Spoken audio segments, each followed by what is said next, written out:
Oke, selanjutnya kita akan mengisi sel-sel kosong dalam tabel ini. Bagaimana caranya?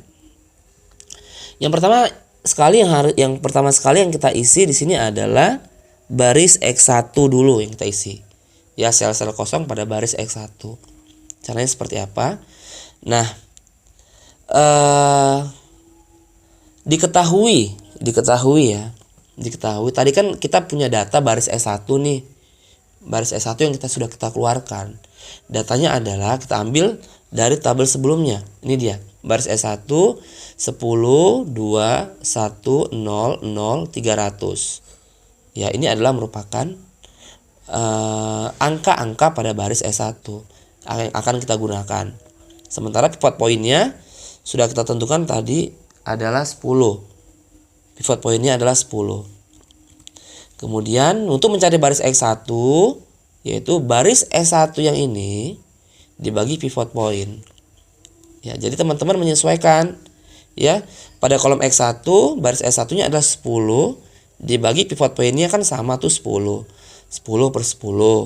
Kemudian pada kolom X2 ya, pivot baris S1-nya adalah 2. Berarti 2 dibagi pivot pointnya 10. Kemudian pada kolom S1 baris S1-nya adalah 1 dibagi pivot point 10. Selanjutnya sama ya pada kolom S2 maupun S3. Nah, untuk kuantitas juga sama. Pada baris S1 pada kolom kuantitas adalah 300 dibagi pivot pointnya. Pivot pointnya adalah 10. Berarti 300 dibagi 10. Oke, sekarang baris X1 sudah kita cari. Kemudian kita akan mencari baris S2. Untuk mencari baris S2 diketahui ya, S2 kita akan menggunakan data S2 ya pada tabel sebelumnya. Ini dia. Ini tabel sebelumnya nih. Kita hanya ngambil data-datanya saja. Pada tabel ini baris S2 adalah 3 2 0 1 0 120. Sementara pivot baris S2 yang terpilih, ingat yang lihat, kalau untuk mencari pivot baris pivot baris S2-nya adalah 3 di sini ya. 3 karena dia adalah letak di kolom X1 adalah merupakan kolom pivot terpilihnya 3. Sedangkan pivot point terpilih tetap 10. Nah, kemudian kita juga tetap menggunakan data baris S1. Data baris S1-nya adalah 10 2 1 0 0 300. Yang ditanya adalah S2. Jadi untuk menyelesaikan baris S2, data yang kalian butuhkan adalah baris S2 sebelumnya pada tabel sebelumnya, kemudian pivot baris S2 yang terpilih, pivot point terpilih sama baris S1. Di mana formulanya adalah untuk mencari baris S2 yang akan diiterasi sama dengan baris S2 dikurang pivot baris S2 terpilih dibagi pivot point terpilih dikali baris S1.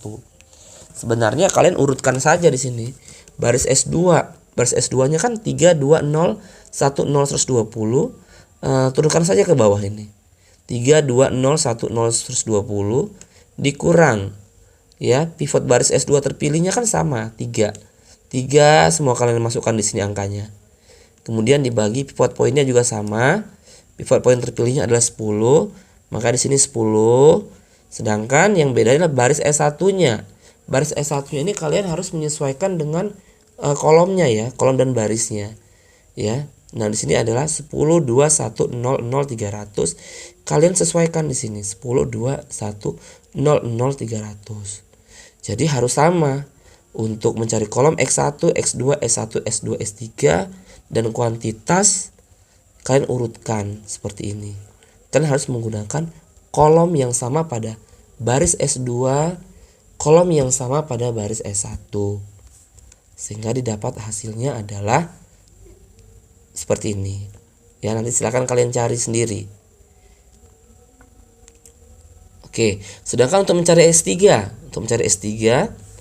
kita butuh data baris S3 yaitu 2 0 0 1 100. Rasio tidak digunakan ya.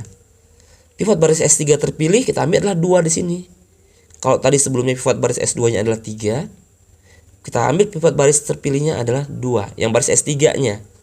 Karena dia berada di kolom X1 yang merupakan kolom terpilih. Sedangkan pivot poinnya sama di 10.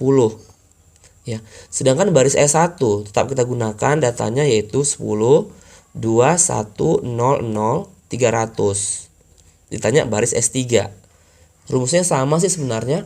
Kalian hanya menggantikan saja kalau ditanya baris S3, letakkan sini baris S3 sebelumnya. Ya, data baris S3 sebelumnya dikurang pivot baris S3 terpilih dibagi pivot point terpilih dikali baris S1. Baris S1 selalu dikalikan baris S1 ya.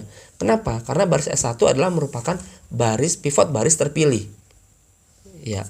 Nah, di sini rumusnya sama kayak mencari baris S2 ya. Yang kalian ganti adalah yang tadi S2 jadi S3. Yang sama di sini adalah S1-nya sama pivot point terpilih. Ya. Ya, ini adalah merupakan baris S3, yang ini adalah merupakan pivot baris S3, tetap 2. Pivot point terpilihnya sama 10.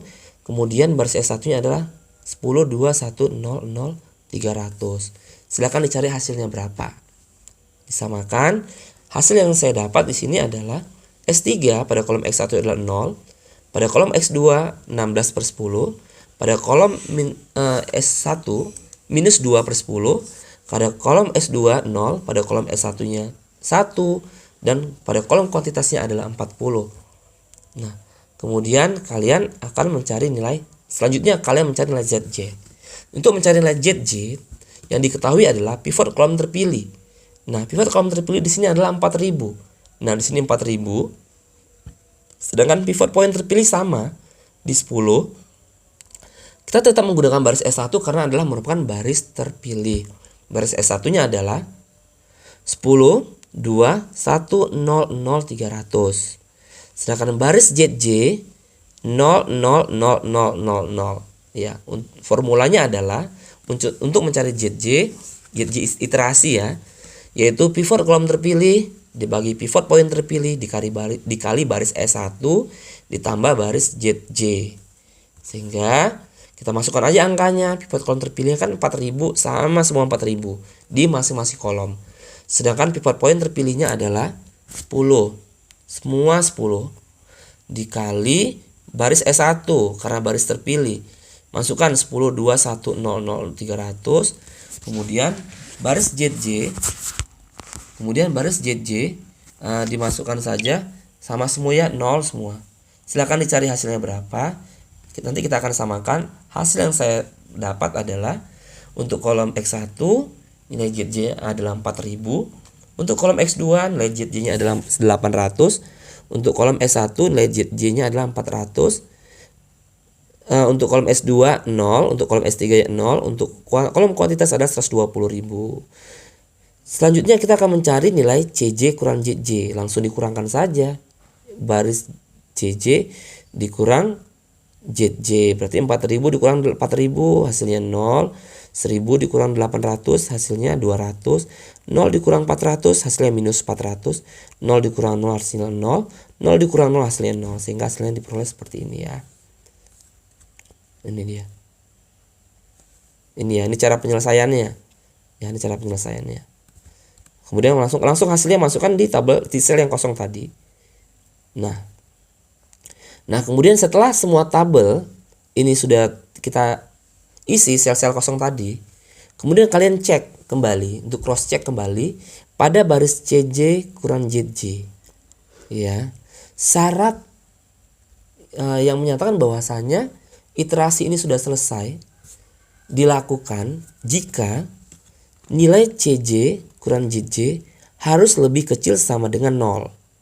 Kalau kita lihat di sini, karena baris CJ kurang ZJ-nya nilainya belum kecil sama dengan 0 karena masih ada 200 yang nilainya belum lebih kecil sama dengan 0, maka hitungan ini belum selesai. Oke, selanjutnya kita akan lihat pada video berikutnya.